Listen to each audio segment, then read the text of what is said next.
بسم اللہ الرحمن الرحیم نحمدہ ونصلی ونسلم علی رسولہ الکریم۔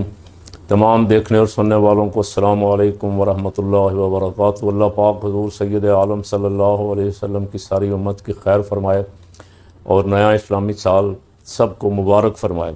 کل مولانا فضل الرحمان نے قومی اسمبلی میں زوردار خطاب کیا ہے۔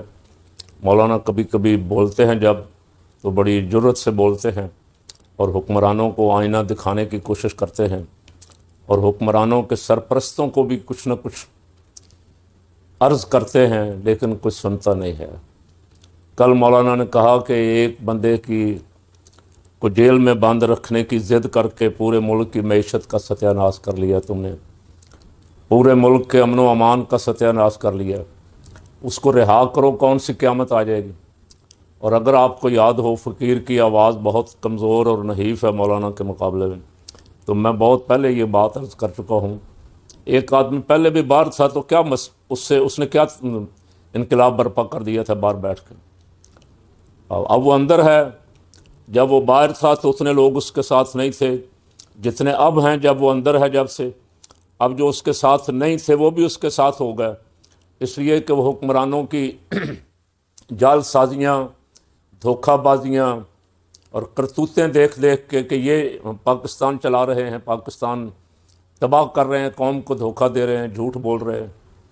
اور اس سے بڑا جھوٹ اور فراڈ اور دھوکہ اور عوام کے ساتھ ظلم کیا ہوگا کہ اس نے مریم نواز نے سنا آج کل بیمار ہیں، اللہ تعالیٰ مہربانی فرمائے اس کے حالت پہ، اور میری آواز اگر اس تک پہنچ جائے تو اس کو کہیں کہ مسجد رحمت للعالمین آپ کھول دیں، مسجد کی بد دعا لیں گی تو کوئی ڈاکٹر کوئی علاج فائدہ نہیں دے سکے گا۔ اللہ کی بارگاہ میں عرض کریں، اس کا گھر کھولیں، اذان ہونے دیں، قرآن کی تلاوت ہونے دیں، اور اللہ کی بارگاہ میں عرض کریں شافی الامراض وہ ہے، وہ شفا دینے والا ہے، اور اس کے سوا اور کسی کی شفا کیا کام دے گی؟ بات ایسے درمیان میں آ گئی، میں عرض کرنے لگا تھا کہ مریم نواز نے گوبر ٹیکس لگا دیا، جانوروں کے گوبر پہ ٹیکس لیا جائے گا۔ لوگوں نے مذاق اڑایا لیکن ان کو کوئی اثر نہیں ہوا۔ اور اب بجٹ میں مہربانی کی ہے کہ لیٹرین ٹیکس لگا دیا گیا، جو لیٹرینیں باہر عوامی استعمال کے لیے بنی ہوئی ہے نا، کسی ہسپتال میں، کسی بڑے دفتر کے باہر، کسی مسجد کے باہر، کسی جگہ بھی عوام کے لیے بنی ہوئی ہیں، ان پہ سالانہ 2500 روپیہ ٹیکس لگا دیا۔ اگر 10 لیٹرینیں ہیں تو سیدھا 25,000 روپیہ سال کا لیٹرینوں کا بھرنا پڑے گا۔ لگتا ہے اس سے آگے تیسرا مرحلہ یہ ہوگا، اگر کہیں شہباز شریف اور مریم کی حکومت رہ گئی تو تیسرا مرحلہ شاید یہ ہو کہ لوگوں کے پیشاب کرنے پہ بھی ٹیکس لگا دیں، کہ یہ جہاں بھی کریں گے، گھر کریں یا باہر کسی لیٹرین میں کریں یا یہ باہر کھیتوں میں جا کے کریں، ہر بندے کے اس سے اور آگے کہاں جانا ہے؟ ٹیکس پہ ٹیکس، یعنی پٹرول کی قیمت اگر جائز قیمت لگائیں تو زیادہ سے زیادہ پٹرول 150 روپے لیٹر بھی نہیں بنتا، 400 کا دے رہے ہیں۔ عوام کی سنگی پہ نو رکھ کے نا، جس کو کہتے ہیں نا پنجابی میں سنگی تے نو رکھنا، گلا دبانا، سنگی پہ نو رکھ کے عوام کی ان سے زبردستی پیسہ لے رہے ہیں۔ وہ مریں وہ جئیں، شور پڑا ہوا ہے کہ 14 کروڑ افراد خط غربت سے نیچے ہیں، خط غربت کی تشریحات ہو رہی ہیں۔ اسمبلی میں کسی نے کھڑے ہو کے مطالبہ کیا ہے، شاید جنید اکبر نے کیا ہے، کہ وزیر اعظم کی تقریر، اب وزیر اعظم کی تنخواہ بھی 8,500 مقرر کی جائے، اس لیے کہ خط غربت 8,000 یا 8,500 رکھا گیا ہے کہ جو اس سے نیچے ہے وہ خط غربت۔ 8 یا 8,500 میں کوئی بندہ سڑک پہ بیٹھ کے بھی مہینے میں کھانا پینا ہی پورا نہیں کر سکتا۔ 2 ہی کام تھے نا، یا کھانا پینا یا پھر اس سے نکالنا۔ اس پہ تو آپ نے ٹیکس لگا دیا، کھانے پہ پہلے لگایا ہوا، جو آٹے کی بوری 1100-1200 پھر 2,000 پہ تھی، اب وہ 3,000-3,500 پہ۔ آٹے پہ ٹیکس، آٹے کی قیمتیں، گھی کی قیمتیں، تیل کی قیمتیں، گیس کی قیمتیں، کوئی شے تو چھوڑی نہیں، بجلی کی قیمتیں، عوام بیچارے کیا کریں گے؟ تو مولانا نے مطالبہ کیا کہ ایک بندے کی وجہ سے اتنے پنگے میں پڑے ہوئے ہو، اس کو رہا کر دو، اگر تمہیں خطرہ ہے کہ وہ آ کے کوئی گڑبڑ کرے گا تو میں اس کی گارنٹی دیتا ہوں کوئی گڑبڑ نہیں ہوگی۔ ایک نمبر دو، فیصل واؤڈا صاحب کل سے پھر منظر عام پہ ہیں اور اعلانیہ حکمرانوں کی چھترول کر رہے۔ مزیداری کی بات یہ ہے کہ کوئی فن خاں بھی ان کے سامنے بولتا نہیں ہے۔ رانا ثناء اللہ بڑا چیمپئن بنتا ہے، دھمکیاں لبیک کو دینی ہوں، تحریک انصاف کے کارکنوں کو دھمکیاں دینی ہوں تو رانا ثناء اللہ، محسن نقوی، لیکن فیصل واؤڈے کی باتوں کا جواب کو نہیں دے رہا۔ فیصل واؤڈا کیا کہہ رہا ہے؟ فیصل واؤڈا کہہ رہا ہے لیڈر پاکستان میں صرف ایک ہے اور وہ ہے عاصم منیر، باقی سب گیدڑ ہیں۔ نواز شریف بھی گیدڑ ہے، شہباز بھی گیدڑ ہے، زرداری بھی گیدڑ ہے، بلاول بھی گیدڑ ہے، اور جتنی ان کی خواتین ہیں وہ گیدڑنیاں ہیں۔ ظاہر ہے جب مرد گیدڑ ہیں تو عورتیں جو ہیں وہ تو گیدڑنیاں ہی ہیں نا۔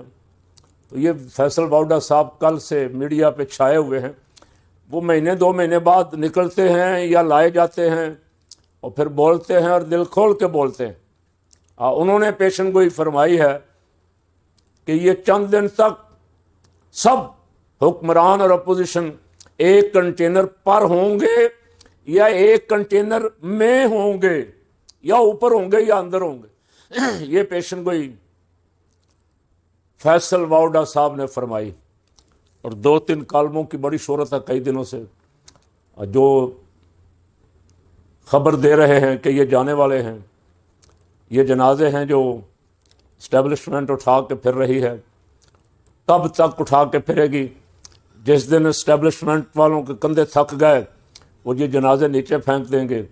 کوئی جون کی پیش گوئی کر رہا ہے اور کوئی جولائی کی پیش گوئی کر رہا ہے کہ ان کا چل چلاؤ ہے، اور کھلم کھلا یہ کہہ رہے ہیں، وہ کہہ رہے ہیں جو منظور نظر سیر ہیں، وہ کہہ رہے ہیں دل کا جانا ٹھہر گیا، صبح گیا یا شام گیا۔ تو میں بھی ایک گزارش کر دوں، شہباز شریف صاحب آپ کو بھی نظر آ رہا ہے، چھٹی حص جو ہے نا انسان کو اللہ نے عطا فرمائی ہے، کبھی کبھی یہ خبر دیتی ہے۔ پہلے میں نے پیپل پارٹی کے ایک اہم آدمی سے کہا کہ آج لگتا ہے آپ کی حکومت جا رہی ہے، اخبارات نے بڑی بڑی شاہ سرخیاں چھاپ دی، نگران وزیر اعظم فلاں ہوگا، کابینہ فلاں ہوگی۔